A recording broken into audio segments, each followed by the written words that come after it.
Welcome back to the second part of the 2-minute of on HTTP service.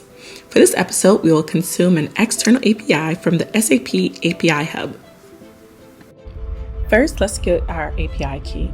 You're going to log in and then just click the copy key and close button. Make sure you paste the key somewhere safe because we'll need it later.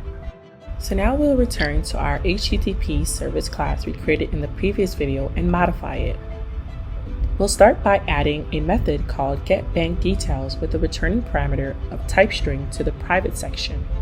Now don't forget to add the shell of the method implementation as well. We will then add the implementation of the getBankDetails method. Let's go over what we have done. So here we're making a GET request to the API endpoint in the libURL variable. The class Web HTTP Client Manager is used to create an instance of the interface Web HTTP Client, which was used to handle the communication with the API.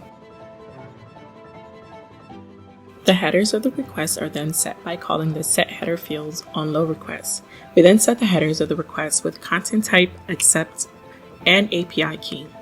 Now don't forget to add your API key. Next, we set the URI path of the request by calling setURIPath on the low request. We then execute the request and retrieve the results.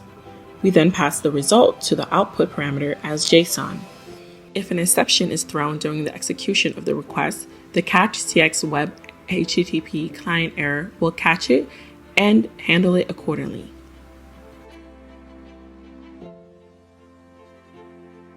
Now let's go to the handle request method and modify it. We'll add another one condition in the case statement. When the URL parameter command is equal getBankDetails, call the getBankDetails method and pass the returning string to the response object, setText method. Now let's save and activate our code and head back to the URL. You should now see the bank details in JSON format.